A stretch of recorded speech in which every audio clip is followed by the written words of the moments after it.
Hello and howdy there. A couple days ago, I watched Prometheus. Watched it here at home, saw it in the theater in 3D.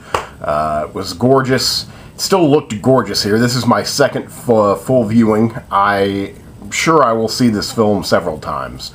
As I predicted after the theatrical experience, I'm giving the home experience a 7. You know, it's a gorgeous film, but, you know, there's a lot of victims. There's a lot of dead people at the end of this movie. But the greatest victim is logic in this film. It just, in a nutshell, it's a gorgeous, groundbreaking, cutting-edge technology, you know, forefront of the science fiction genre, produced by Hollywood. It's a blockbuster, and it's all, you know, crippled by everyday cliches that haunt every single science fiction / horror film. It doesn't do, you know, anything to rise above. Which is disappointing. I'm a huge fan of the Alien saga.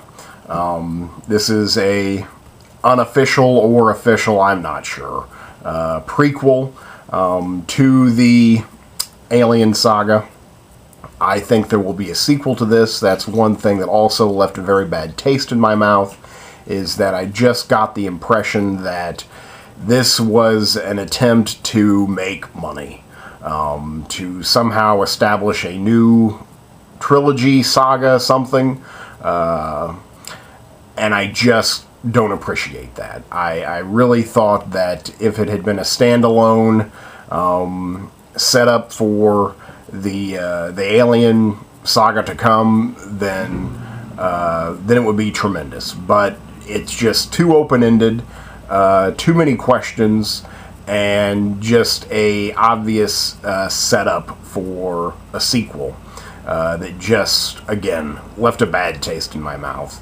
And I just wish they would have, you know, again, done it for the art and not the commerce. That's basically my beef with the film, is that commerce won out against art. It is gorgeous looking, you know. Maybe it's not as just awe-inspiring as seeing it in 3D on, you know, an enormous screen, which is how I saw it. Again, it was just like, I watched it with my mouth open half the time, and it still is gorgeous. It still is visually hypnotic. But again, at home, you know, there's just too much distraction. You're just too much in your own zone, and you can, you know, pick apart things easier. And that happened here, you know. I guess I should... Well, they blocked up everything here. Prometheus is about the origins of the human species. They have found cave paintings that are similar, or at least have the same constellation of stars in the cave paintings that are older than time, and, you know, different areas of the world. So they send a, you know, team to explore this constellation system and this planet that's in it that can inhabit life. So they go. Now I'm seeing on the back of the box here, it says, questions will be answered. No, they will not be. Okay, so it's directed by Ridley Scott. He's the, you know, inceptor, if that's even a word, of the Alien saga. He and H.R. Giger together created one of the most memorable and iconic screen monsters of all time. And we get, you know, at least a glimpse of how those perfect evolutionary beings, well, came to be.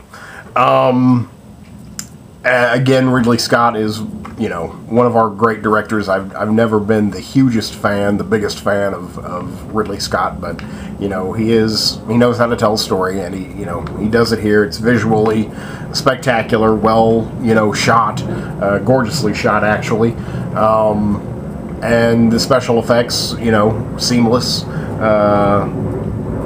Everything technical, everything technical that you can look at and hear is, again, Hollywood blockbuster, cutting edge technology, perfect, for lack of a better word. Let's see. It was written by John Spates and Damon Lindelof. Damon Lindelof is, I don't know if he was a co-creator on Lost. I'm pretty sure he wrote a bulk of the series. So you've got your vague and unanswered questions. He knows how to do that, perfectly. Okay, stars. Let's see who we got here. Noomi Rapace, Michael Fassbender, Guy Pearce, Idris Elba, Logan Marshall Green, and Charlize Theron. All of the acting is really good. Not a lot of the actors, have to do something. A couple of the actors, pretty much literally only talk about one thing. And, even in their scenes, they keep, running with that one thing. So the characters aren't really too deep. So the actors don't really have to, give a lot. They just have to be, scared or intense. Again, not too much to do here. But again, it's because the characters are not really there. They're just kind of window dressing to several of the more important characters. Say Michael Fassbender's android, David, who is the highlight of the film, pretty much. His performance is very robotic, synthetic, yet menacing. I don't understand a lot of his motivations. I guess, I tell myself that he's driven solely by logic and, to fill out his mission, which, again, is never fully explained. But, he works for the old man, Guy Pearce. So he harms a lot of people, David does, and, as far as I know, that goes against robotics, at least Isaac Asimov's definition of robotics. But yet, he harms people by following orders, to saving the one that, created him. But, his desire to be human, though he's not human, you can see that. Michael Fassbender's one of our best young actors. I'm jealous of him. He's incredibly handsome. He's incredibly talented. I hope that he's insane. Really, I just hope that someone that talented is in real life somehow stunted. Maybe that's wrong of me to hope that, but God, there's got to be something wrong with him. He's great here, as he has been in everything I've seen him in. Noomi Rapace, coming off the Girl with the Dragon Tattoo trilogy, and I guess was she in both the Sherlock Holmes films? I'm not sure. Anyway, this is definitely her biggest American film, period. She does a great job. She's basically in that Ripley role, the heroine, going through hell, but, she's an impossibly strong woman, so she will triumph. She does a really good job here. She has some of the most memorable scenes. Charlize Theron, good. Again, all of the acting is really good. She has a lot to do. I'd like to know more about her character. I hope I'm not spoiling anything. I feel that she is an android. after watching it the first time, I wasn't convinced that she had died. I wasn't convinced that she had died here, just because I thought it was so stupid. Whatever. Her death is dumb. So I just refuse to believe that she died. Here, whatever, it seems more obvious that she did die, and if she didn't die, she's stranded there on this planet. So, I don't know. There's just some serious flaws with the third act in general, but primarily what happens with Charlize Theron. But she's, skilled. She's a great actress. I felt that I was asked to care about characters that I didn't care about, who, never took the time to really establish any kind of character. So I didn't, there's a lot of people who die who I'm just like, well, since I've only seen them in like one other scene, I don't really care. So let's see some cool deaths. And you do get to see some cool deaths, even if it's, I'm not sure of the rules of this, the monster, which, apparently the alien all rises from this, weapon of mass destruction, this black ooze, which seems to be, stolen from X-Files, but whatever. So this black ooze has the power to, I guess transform, just degenerate the host's DNA and then reassemble it in a way that it sees fit. It basically takes any organic, creature and transforms it into a version of itself, which then becomes a single-minded killing machine. Again, but it's weird because they also like impregnate people. I don't know. It's just I have trouble following its own set of rules.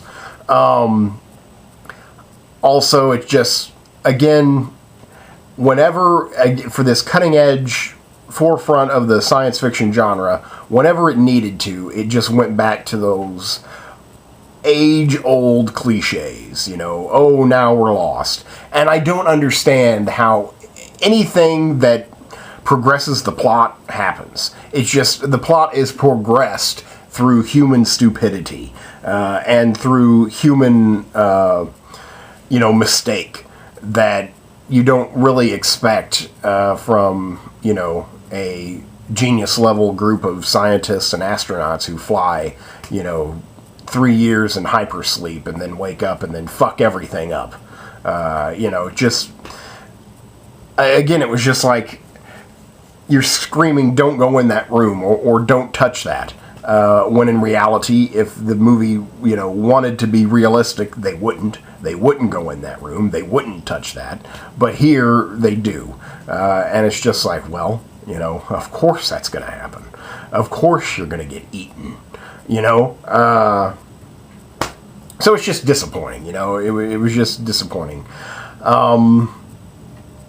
But still a solid 7. It's still gorgeous. I still scorn in my seat here and there. All of the monster creature designs from H.R. Giger are amazing. I love the work of H.R. Giger. So I'm going to enjoy that aspect of it. Again, there's a lot to be taken away from this, and since I am such a fan of the Alien saga, I watch basically all the Alien films when they come on TV. I'll do the same with this one. If I come across this on television, I'm gonna watch it, It's just, it's cool. It's cool. But it doesn't care so much. It's cool, but it doesn't care. Which now kind of makes me like it more that I say it that way. But I don't know. I wanted to care more, and I thought it was just too money-minded, too focused on that potential for the sequel, which I now require them to make. If they don't make a sequel, then it's just going to be a pointless film almost. Well, maybe that's a strong comment, but whatever. It's going to be even more so disappointing if they don't sequelize it. I don't know what else to say. If you like space adventures, if you like thrillers, if you like horror films, if you like the Alien Saga, then you're probably aware of this and have seen it. If not, definitely see it. It did look, you know, very good on Blu-ray, I will say. Though I'll probably remember watching this in the theater for some time. Due to that, this was shot and filmed in 3D. Made for 3D, and in essence should be watched in 3D, but at home you can't do that. But if they ever, you know, put this back out in theaters for anniversaries or whatever and show it in 3D, you know, that's a must. You know, a must. So, okay, I'm satisfied. I don't think I can say much more. But that's Prometheus, and I give it a solid 7. Yeah, there you go. Thanks.